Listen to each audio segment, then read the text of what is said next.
Hello ಗೆಳೆಯರೆ, ತಮ್ಮೆಲ್ಲರಿಗೂ ಲಾ excellence IAS ಪ್ರಸ್ತುತಪಡಿಸುವ ಲಾ ಎಕ್ಸ್ಪ್ಲೇನ್ ವಿಶೇಷ ಕಾರ್ಯಕ್ರಮಕ್ಕೆ ಸ್ವಾಗತ.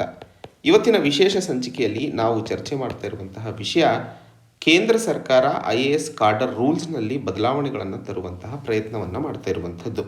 ಆ ಒಂದು ನಿಟ್ಟಿನಲ್ಲಿ ಸರ್ಕಾರ ಏನೆಲ್ಲ ಬದಲಾವಣೆಗಳನ್ನು ಈ ಕಾಡರ್ ರೂಲ್ಸಿಗೆ ಸಂಬಂಧಿಸಿದಂತೆ ತರ್ತಾ ಇದೆ ಹಾಗೂ ಇದರಿಂದಾಗಿ ರಾಜ್ಯ ಸರ್ಕಾರಗಳಿಗೆ ಏನು ಅಸಮಾಧಾನವಾಗಿರುವಂಥದ್ದು ಆ್ಯಂಡ್ ರಾಜ್ಯ ಸರ್ಕಾರಗಳು ಈ ಬದಲಾವಣೆಗಳಿಗೆ ಸಂಬಂಧಿಸಿದಂತೆ ಏನಕ್ಕೆ ತಮ್ಮ ವಿರೋಧವನ್ನು ವ್ಯಕ್ತಪಡಿಸ್ತಿದ್ದಾರೆ ಅನ್ನುವಂತಹ ವಿಷಯಕ್ಕೆ ಸಂಬಂಧಿಸಿದಂತಹ ಚರ್ಚೆ ಇವತ್ತಿನ ಈ ಒಂದು ಸಂಚಿಕೆಯಾಗಿರುತ್ತದೆ. ಮೊದಲನೇ ಹಂತದಲ್ಲಿ ಬದಲಾವಣೆಗಳನ್ನು ಅರ್ಥೈಸ್ಕೊಳ್ಳೋದಕ್ಕಿಂತ ಮುನ್ನ ಕಾಡರ್ ರೂಲ್ಸ್ ಅಂದರೆ ಏನು ಅನ್ನುವಂಥದ್ದನ್ನು ಅರ್ಥೈಸ್ಕೊಳ್ಳಬೇಕು. ಕಾಡರ್ ಅಂತಂದ್ರೇನು? ಒಬ್ಬರು IAS, IPS ಅಥವಾ ಇಂಡಿಯನ್ ಫಾರೆಸ್ಟ್ ಸರ್ವಿಸ್ ಸೇವೆಗೆ ಆಯ್ಕೆ ಆದಂತಹ ಅಭ್ಯರ್ಥಿ ಯಾವ ರಾಜ್ಯದಲ್ಲಿ ಸೇವೆ ಸಲ್ಲಿಸಬೇಕು ಅನ್ನುವಂತಹ ವಿಷಯಕ್ಕೆ ಸಂಬಂಧಿಸಿದಂತೆ ಕೇಂದ್ರ ಸರ್ಕಾರ ಏನು ನಿಯೋಜನೆ ಮಾಡುತ್ತದೆಯೋ ಅದನ್ನು ಕಾಡರ್ ಅಂತ ಕರಿತೀವಿ. ಉದಾಹರಣೆಗೆ UPSC ರ್ಯಾಂಕ್ ಪಡೆದಂತಹ ಅಭ್ಯರ್ಥಿಗೆ ಕರ್ನಾಟಕದಲ್ಲಿ IAS, IPS ಆಗಿ ಕಾರ್ಯನಿರ್ವಹಿಸುವಂತಹ ಅವಕಾಶವನ್ನು ಮಾಡಿದಾಗ ಅವರಿಗೆ ಕರ್ನಾಟಕ ಕಾಡರ್ ಸಿಕ್ಕಿದೆ ಅನ್ನುವಂತಹ ಮಾತನ್ನು ಹೇಳ್ತೀವಿ.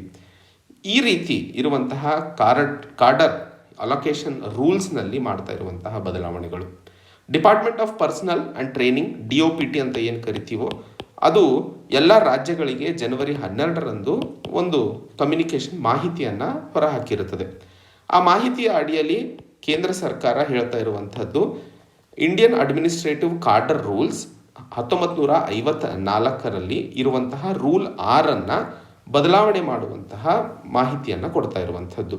ರೂಲ್ 6 ಇಂಡಿಯನ್ ಅಡ್ಮಿನಿಸ್ಟ್ರೇಟಿವ್ ಕಾಡರ್ ರೂಲ್ಸ್ 1954ರ ಅಡಿಯಲ್ಲಿ ಮುಖ್ಯವಾಗಿ ಆಫೀಸರ್ಸ್ಗಳನ್ನು ಡೆಪ್ಯುಟೇಷನ್ ಯಾವ ಕಾಡರಿಗೆ ಮಾಡಬೇಕು ಅನ್ನುವಂತಹ ವಿಷಯಕ್ಕೆ ಸಂಬಂಧಿಸಿದಂಥ ಕಾನೂನನ್ನು ಮಾಡಿರುವಂಥದ್ದು. ಈ ಸಂದರ್ಭದಲ್ಲಿ ಮುಖ್ಯವಾಗಿ Indian administrative service, Indian police service ಮತ್ತು ಇಂಡಿಯನ್ ಫಾರೆಸ್ಟ್ ಸರ್ವಿಸ್ನಲ್ಲಿ ಸೇವೆ ಸಲ್ಲಿಸ್ತಾ ಇರುವಂತಹ ಅಧಿಕಾರಿಗಳ ಕಾಡರ್ ರೂಲ್ಸ್ನಲ್ಲಿ ಮಾಡ್ತಾ ಇರುವಂತಹ ಬದಲಾವಣೆಗಳಿಗೆ ಸಂಬಂಧಿತವಾಗಿರುವಂಥದ್ದು. ಇಲ್ಲಿ ಮುಖ್ಯವಾಗಿ ಕೇಂದ್ರ ಸರ್ಕಾರ 4 ಬದಲಾವಣೆಗಳನ್ನು ಮಾಡ್ತಾ ಇರುವಂಥದ್ದು. ಆ 4 ಬದಲಾವಣೆಗಳು ಏನು ಅನ್ನುವಂಥದ್ದನ್ನು ಸಂಕ್ಷಿಪ್ತವಾಗಿ ಚರ್ಚೆ ಮಾಡೋಣ. ಅದಕ್ಕಿಂತ ಮುನ್ನ ಅಡ್ಮಿನಿಸ್ಟ್ರೇಟಿವ್ ಸರ್ವಿಸಸ್ ಆ್ಯಕ್ಟ್ ಅನ್ನುವಂಥದ್ದನ್ನು 1951ರಲ್ಲಿ ಜಾರಿಗೆ ತರಲಾಗಿತ್ತು. ಇಂಡಿಯನ್ ಅಡ್ಮಿನಿಸ್ಟ್ರೇಟಿವ್ ಸರ್ವಿಸ್ ಕಾಡರ್ ರೂಲ್ಸನ್ನು 1954ರಲ್ಲಿ ಫ್ರೇಮ್ ಮಾಡಲಾಗಿತ್ತು ಅನ್ನುವಂಥದ್ದನ್ನು ತಾವಿಲ್ಲಿ ನೆನಪಿಟ್ಕೋಬೇಕು. ಸೊ ಇಂಡಿಯನ್ ಅಡ್ಮಿನಿಸ್ಟ್ರೇಟಿವ್ ಸರ್ವಿಸ್ ಆ್ಯಕ್ಟನ್ನು 1951ರಲ್ಲಿ ಏನು ಜಾರಿಗೆ ತರಲಾಗಿತ್ತೋ ಆ ಆ್ಯಕ್ಟಿಗೆ ಸಂಬಂಧಿತವಾಗಿ ರೂಲ್ಸ್ಗಳನ್ನು 1954ರಲ್ಲಿ ಫ್ರೇಮ್ ಮಾಡಲಾಗಿತ್ತು. ಈಗ ರೂಲ್ 6ರಲ್ಲಿ ಇರುವಂತಹ ಈ 1954ರ ಇಂಡಿಯನ್ ಅಡ್ಮಿನಿಸ್ಟ್ರೇಟಿವ್ ಕಾಡರ್ ರೂಲ್ಸ್ನಲ್ಲಿ ಬದಲಾವಣೆಗಳನ್ನು ಮಾಡ್ತಾ ಇರುವಂಥದ್ದು ತಮಗಿಲ್ಲಿ ಗೊತ್ತಾಗಿದೆ. ಏನೆಲ್ಲ 4 ಬದಲಾವಣೆಗಳನ್ನು ಇಲ್ಲಿ ಮಾಡಲು ಕೇಂದ್ರ ಸರ್ಕಾರ ಪ್ರಯತ್ನಿಸ್ತಿದೆ ಅನ್ನುವಂಥದ್ದನ್ನು ಅರ್ಥ ಮಾಡ್ಕೊಳ್ಳೋಣ. ಮೊದಲನೇ ಹಂತದಲ್ಲಿ ಯಾರೆಲ್ಲ ಅಧಿಕಾರಿಗಳು ಮುಖ್ಯವಾಗಿ UPSC ಎಕ್ಸಾಮನ್ನು ಬರೆದು ರಾಜ್ಯಗಳಿಗೆ ಕೊಡುತ್ತಾರೋ ಕಾರ್ಯನಿರ್ವಹಿಸಲು, ಆ ಸಂದರ್ಭದಲ್ಲಿ ಒಂದಿಷ್ಟು ವರ್ಷಗಳ ನಂತರ ಕೇಂದ್ರದ ಕಾನೂನಿನಲ್ಲೂ ಸಹ ಅಥವಾ ಕೇಂದ್ರದ ಆಡಳಿತಾತ್ಮಕ ವ್ಯವಸ್ಥೆಯಲ್ಲೂ ಸಹ ಅವರು ಸೇವೆ ಸಲ್ಲಿಸುವಂತಹ ವ್ಯವಸ್ಥೆಯನ್ನು ನಾವು ಸೆಂಟ್ರಲ್ ಡೆಪ್ಯುಟೇಷನ್ ರಿಸರ್ವ್ ಅಂತ ಕರಿತೀವಿ. ಈಗ ಯಾಕಂತಂದರೆ ಜಾಯಿಂಟ್ ಸೆಕ್ರೆಟರಿ, ಡೆಪ್ಯೂಟಿ ಸೆಕ್ರೆಟರಿ ಲೆವೆಲಲ್ಲಿ ಕೆಲಸ ಮಾಡ್ತಾ ಇರುವಂತಹ IAS ಆಫೀಸರ್ಗಳು ಮುಖ್ಯವಾಗಿ ರಾಜ್ಯ ಸರ್ಕಾರಗಳಿಗೆ ಕೊಡ್ತಾ ಇರುವಂತಹ IAS ಆಫೀಸರ್ಸ್ಗಳಿಂದನೇ ಆಯ್ಕೆ ಮಾಡಿಕೊಂಡು ಕಾರ್ಯವನ್ನು ಕೇಂದ್ರದ ಆಡಳಿತಾತ್ಮಕ ವ್ಯವಸ್ಥೆಯನ್ನು ನಡೆಸಲಾಗುವಂಥದ್ದು. ತಮಗೆಲ್ಲರಿಗೂ ಗೊತ್ತೇ ಇರುವಂತಹ ವಿಷಯ, IAS, IPS, IFOS ಆಫೀಸರ್ಸ್ಗಳನ್ನು UPSC ಕೇಂದ್ರ ಸರ್ಕಾರದ ಅಧೀನದಲ್ಲಿ ಆಯ್ಕೆ ಮಾಡಿ ಅವರ ರಾಜ್ಯ ಸರ್ಕಾರಗಳಿಗೆ ಕಳಿಸಿಕೊಡಲಾಗುತ್ತದೆ. ಈ ಒಂದು ಹಂತದಲ್ಲಿ ಮುಖ್ಯವಾಗಿ ಕೋಆಪರೇಟಿವ್ ಫೆಡರಲಿಸಮ್ ಅನ್ನುವಂತಹ ವಿಷಯವನ್ನು ಸಹ ತಾವಿಲ್ಲಿ ಅರ್ಥೈಸಿಕೊಳ್ಳಬೇಕು. ಕೋಆಪರೇಟಿವ್ ಫೆಡರಲಿಸಮ್ ಅಂತಂದರೆ ಮುಖ್ಯವಾಗಿ ರಾಜ್ಯ ಸರ್ಕಾರಗಳು ಹಾಗೂ ಕೇಂದ್ರ ಸರ್ಕಾರದ ನಡುವಿನ ಸಂಬಂಧಗಳನ್ನು ಹೆಚ್ಚಿಸುವಂತಹ ನಿಟ್ಟಿನಲ್ಲಿ ಅಥವಾ ಒಗ್ಗೂಡಿಸಿ ನಡೆಸುವಂತಹ ಒಂದು ವ್ಯವಸ್ಥೆಯನ್ನು ಕೋಆಪರೇಟಿವ್ ಫೆಡರಲಿಸಮ್ ಅಂತ ಕರಿತೀವಿ.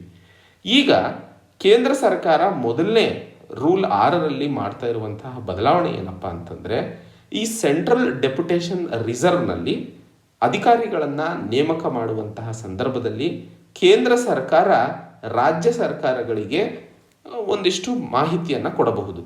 ಆ ರಾಜ್ಯ ಸರ್ಕಾರಗಳು ಕೊಡುವಂತಹ ಪಟ್ಟಿಯನ್ನು ಆಧರಿಸಿ ಕೇಂದ್ರ ಸರ್ಕಾರ ಆ ಪಟ್ಟಿಯಿಂದ ಒಂದಿಷ್ಟು ಹೆಸರುಗಳನ್ನು ಆಯ್ಕೆ ಮಾಡಿ ಅವರನ್ನು ಸೆಂಟ್ರಲ್ ಡೆಪ್ಯುಟೇಷನ್ ರಿಸರ್ವಿಗೆ ಕರ್ಕೊಂಡು ಅಲ್ಲಿ ಕೇಂದ್ರ ಸರ್ಕಾರದ ಆಡಳಿತಾತ್ಮಕ ವ್ಯವಸ್ಥೆಯಲ್ಲಿ ಉಳಿಸ್ಕೊಳ್ಳುವಂಥದ್ದು.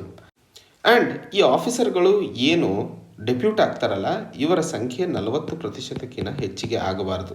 ಅಂದರೆ ಇವತ್ತು IAS ಆಫೀಸರ್ಗಳು ಎಷ್ಟು ಒಟ್ಟು ಸಂಖ್ಯೆ ಇದೆಯೋ ಅದರ 40%ಕ್ಕಿಂತ ಹೆಚ್ಚಿನ ಸಂಖ್ಯೆಯಲ್ಲಿ ಆಫೀಸರ್ಸ್ಗಳನ್ನು ಸೆಂಟ್ರಲ್ ಡೆಪ್ಯುಟೇಷನ್ಗೆ ಕಳಿಸುವ ಹಾಗಿಲ್ಲ. 40%ಕ್ಕಿಂತ ಕಡಿಮೆ ಇರಬಹುದು. ಸೊ ಇಲ್ಲಿ ಮುಖ್ಯವಾಗಿ ಹೇಳ್ತಾ ಇರುವಂಥದ್ದು, ರಾಜ್ಯ ಸರ್ಕಾರಗಳು ಯಾರೆಲ್ಲ ಆಫೀಸರ್ಸ್ಗಳ ಪಟ್ಟಿಯನ್ನು ಸೆಂಟ್ರಲ್ ಡೆಪ್ಯುಟೇಷನ್ ರಿಸರ್ವಿಗೆ ರೆಕಮೆಂಡ್ ಮಾಡುತ್ತದೆಯೋ ಅದರಿಂದ ಕೇಂದ್ರ ಸರ್ಕಾರ ಆಫೀಸರ್ಸ್ಗಳನ್ನು ಕೇಂದ್ರದ ಆಡಳಿತಾತ್ಮಕ ವ್ಯವಸ್ಥೆಯಲ್ಲಿ ರಾಜ್ಯ ಸರ್ಕಾರಗಳ ಜೊತೆಯಲ್ಲಿ ಮಾಡಿದಂತಹ ಚರ್ಚೆಯ ಆಧಾರದ ಮೇಲೆ ಮುಂಸಾಗುತ್ತದೆ. ಈಗ ಇರುವಂತಹ ಕಾನೂನಿನ ಅಡಿಯಲ್ಲಿ ರಾಜ್ಯ ಸರ್ಕಾರಗಳು ಮುಖ್ಯವಾಗಿ ಆಫೀಸರ್ಸ್ಗಳನ್ನು ಆಲ್ ಇಂಡಿಯಾ ಸರ್ವಿಸ್ ಡೆಪ್ಯುಟೇಷನ್ಗೆ ಡೈರೆಕ್ಟಾಗಿ ಕಳಿಸ್ತಾ ಇದ್ರು.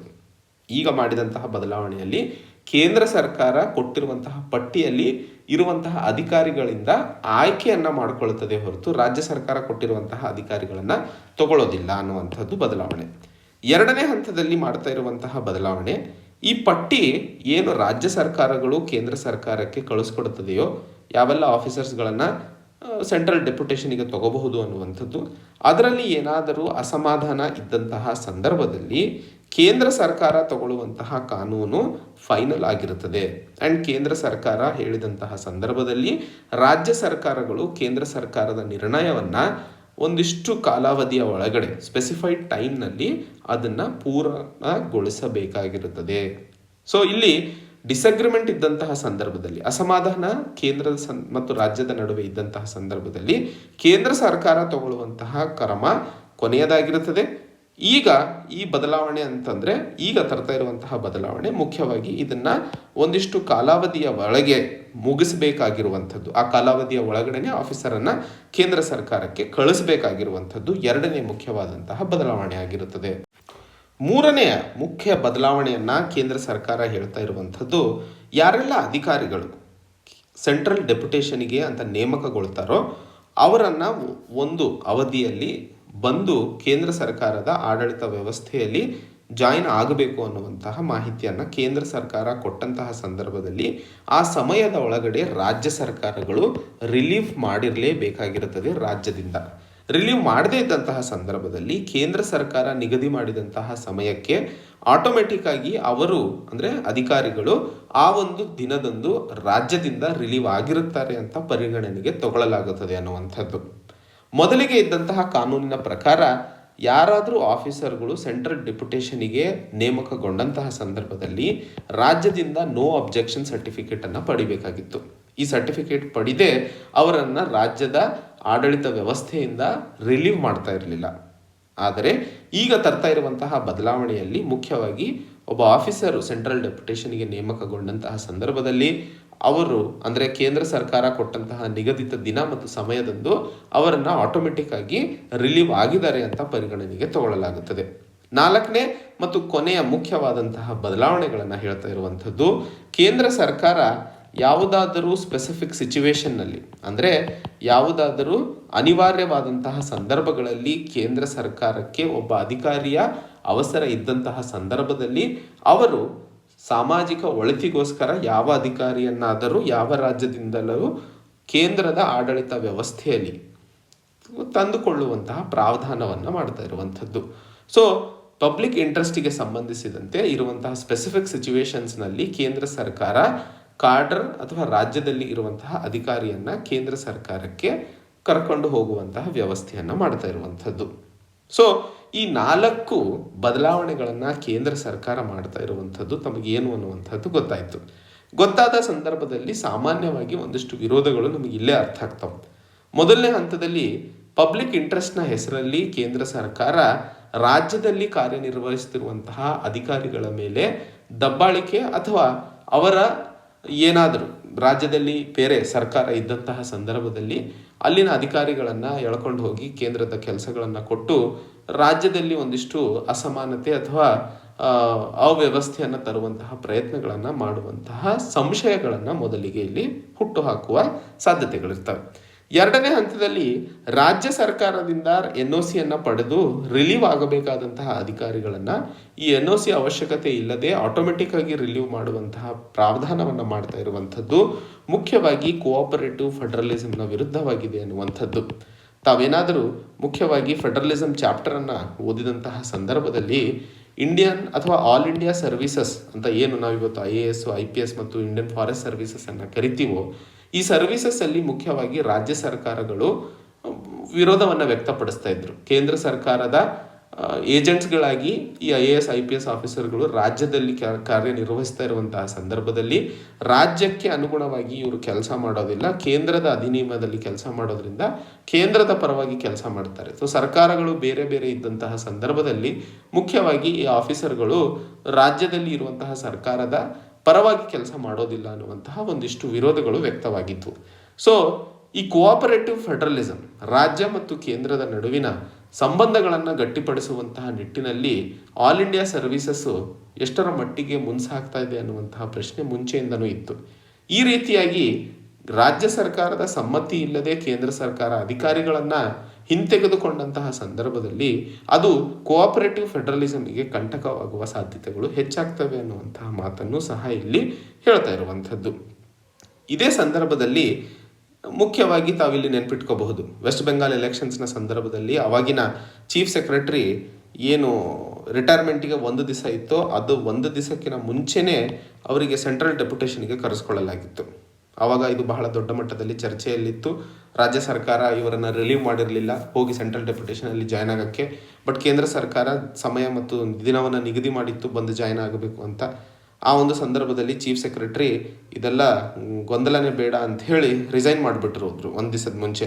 ಸೊ ಆ ಒಂದು ಸಂದರ್ಭದಲ್ಲಿ ಇದು ಬಹಳ ದೊಡ್ಡ ಮಟ್ಟದಲ್ಲಿ ನ್ಯೂಸಲ್ಲಿ ಇತ್ತು.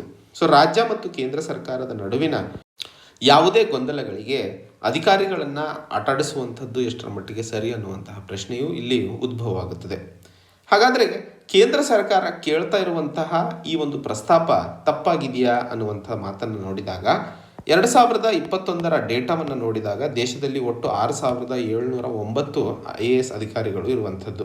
ಇದರಲ್ಲಿ 445 IAS ಅಧಿಕಾರಿಗಳು ಕೇಂದ್ರ ಸರ್ಕಾರದ ಆಡಳಿತ ವ್ಯವಸ್ಥೆಯಲ್ಲಿ ಕೆಲಸ ಮಾಡ್ತಾ ಇರುವಂಥದ್ದು. ಅಂದರೆ ಬರೀ 6.6% ಮಾತ್ರ. 2014ರಲ್ಲಿ 14% ಅಧಿಕಾರಿಗಳು ಕೇಂದ್ರ ಸರ್ಕಾರದ ಕಡೆ ಕೆಲಸ ಮಾಡ್ತಾ ಇದ್ರು. ಆದರೆ ಇವತ್ತಿನ ಸಂದರ್ಭದಲ್ಲಿ ಇದು ಕಡಿಮೆ ಆಗಿರುವಂತಹ ಸಂದರ್ಭದಲ್ಲಿ ಕೇಂದ್ರ ಸರ್ಕಾರ ತನ್ನ ಆಡಳಿತ ವ್ಯವಸ್ಥೆಯನ್ನು ಮುಂಸಾಗಿಸಲು ಅಥವಾ ಸರಿಯಾಗಿ ನಡೆಸಲು ಸಾಧ್ಯವಾಗ್ತಿಲ್ಲ. ಯಾಕಂದರೆ ರಾಜ್ಯ ಸರ್ಕಾರದವರು IAS ಅಧಿಕಾರಿಗಳನ್ನು ಅಥವಾ ಆಲ್ ಇಂಡಿಯಾ ಸರ್ವಿಸಸ್ ಅಧಿಕಾರಿಗಳನ್ನು ಕೇಂದ್ರದ ಆಡಳಿತ ವ್ಯವಸ್ಥೆಗೆ ಬೇಕಾಗಿರುವಂಥವ್ರನ್ನ ಬಿಟ್ಕೊಡ್ತಾ ಇಲ್ಲ ಅನ್ನುವಂಥದ್ದು ಇಲ್ಲಿ ಮುಖ್ಯವಾಗಿ ಕೇಂದ್ರ ಸರ್ಕಾರದ ಒಂದು ಮಾಹಿತಿಯಾಗಿರುವಂಥದ್ದು. ಆ ಒಂದು ನಿಟ್ಟಿನಲ್ಲಿ ನೋಡಿದಾಗ ಆಡಳಿತ ವ್ಯವಸ್ಥೆಯನ್ನು ಸಮಾನಾಂತರವಾಗಿ ಶಿಸ್ತುಬದ್ಧನಾಗಿ ಮುಂಸಾಗಿಸಬೇಕು ಅಂತಂದರೆ ಕೇಂದ್ರ ಮತ್ತು ರಾಜ್ಯ ಸರ್ಕಾರಗಳು ಒಂದಾಗಿ ಮುಂದೆ ಕೆಲಸ ಮಾಡುವ ಅವಶ್ಯಕತೆ ಇದೆ ಅನ್ನುವಂಥದ್ದು. ಒಟ್ಟಾರೆ ಮುಖ್ಯವಾಗಿ ನಾವಿಲ್ಲಿ ಅರ್ಥ ಮಾಡಿಕೊಳ್ಳಬೇಕಾಗಿರುವಂಥದ್ದು, ಸರ್ಕಾರ ತರ್ತಾ ಇರುವಂತಹ ಬದಲಾವಣೆಗಳು ಒಂದು ಕಡೆ ಸ್ಟ್ಯಾಟಿಸ್ಟಿಕ್ಸ್ ಮತ್ತು ಡೇಟಾವನ್ನು ನೋಡಿದಾಗ ಸರಿಯಾಗಿರುವಂಥದ್ದು. ಆದರೆ ಸರ್ಕಾರ ಮಾಡ್ತಾ ಇರುವಂತಹ ಈ ಒಂದು ಬದಲಾವಣೆ ಯಾವ ಕಾರಣಕ್ಕೂ ಒಂದು ಪಕ್ಷದ ಅನುಕೂಲಕ್ಕಾಗಿ ಅಥವಾ ಇನ್ನೊಂದು ಪಕ್ಷದ ವಿರೋಧಕ್ಕಾಗಿ ಮಾಡುವಂಥದ್ದಾಗಿರಬಾರ್ದು. ಯಾಕಂದರೆ ಈ ದೇಶ ಪ್ರಪಂಚದಲ್ಲಿ ಅತಿ ದೊಡ್ಡ ಪ್ರಜಾಪ್ರಭುತ್ವ ರಾಷ್ಟ್ರವಾಗಿದ್ದು ಇವತ್ತಿಗೂ ನಾವು ಗಟ್ಟಿಯಾದಂತಹ ಫೆಡರಲ್ ಸ್ಟ್ರಕ್ಚರನ್ನು ಕಾಣ್ತಾ ಇದ್ದೀವಿ ಅಂತಂದರೆ ಅದಕ್ಕೆ ಮುಖ್ಯ ಕಾರಣವೇ ನಮ್ಮ ಫೆಡರಲ್ ಸ್ಟ್ರಕ್ಚರ್ ಅಷ್ಟು ಗಟ್ಟಿಯಾಗಿ ನಿಂತ್ಕೊಂಡಿರುವಂತಹ ಕಾರಣದಿಂದಾಗಿ. ಇದನ್ನೇ ನಾವು ದುರ್ಬಲಗೊಳಿಸಿದಂತಹ ಸಂದರ್ಭದಲ್ಲಿ ಮುಂದಿನ ದಿನಗಳಲ್ಲಿ ನಮ್ಮ ಬುನಾದಿಯನ್ನೇ ದುರ್ಬಲ ಅಥವಾ ವೀಕ್ ಮಾಡಿದ ಹಾಗಾಗುತ್ತದೆ. ಆ ಒಂದು ನಿಟ್ಟಿನಲ್ಲಿ ಕೇಂದ್ರ ಸರ್ಕಾರ ಕೈಗೊಳ್ಳುತ್ತಿರುವಂತಹ ಕ್ರಮ ಆಡಳಿತಾತ್ಮಕವಾಗಿದ್ದರೂ ರಾಜ್ಯ ಸರ್ಕಾರಗಳ ವಿರೋಧಗಳನ್ನು ಒಂದಿಷ್ಟು ಪರಿಗಣನೆಗೆ ತಗೊಂಡು ಅದನ್ನು ಸರಿಪಡಿಸಿಕೊಂಡು ಮುಂಸಾಗಿಸುವ ಅವಶ್ಯಕತೆ ಇದೆ ಅನ್ನುವಂತಹ ಮಾಹಿತಿಯನ್ನು ಇಲ್ಲಿ ಮುಖ್ಯವಾಗಿ ಅರ್ಥ ಮಾಡಿಕೊಳ್ಳಬೇಕಾಗಿರುವಂಥದ್ದು. ಸೊ ಇದು ಇವತ್ತಿನ ಇಂಡಿಯನ್ ಅಡ್ಮಿನಿಸ್ಟ್ರೇಟಿವ್ ಸರ್ವಿಸ್ ರೂಲ್ಸ್ ಅಥವಾ ಕಾರ್ಡರ್ ರೂಲ್ಸ್ನಲ್ಲಿ ಕೇಂದ್ರ ಸರ್ಕಾರ ತರ್ತಾ ಇರುವಂತಹ ಬದಲಾವಣೆ ಮತ್ತು ರಾಜ್ಯ ಸರ್ಕಾರಗಳ ವಿರೋಧ ಬಗ್ಗೆ ಸಂಬಂಧಿತವಾಗಿರುವಂತಹ ಚರ್ಚೆ ಆಗಿತ್ತು. ಮತ್ತೆ ಹೊಸ ಸಂಚಿಕೆಯೊಂದಿಗೆ ಭೇಟಿಯಾಗೋಣ. ಅಲ್ಲಿವರೆಗೆ ಜೈ ಹಿಂದ್, ಜೈ ಕರ್ನಾಟಕ.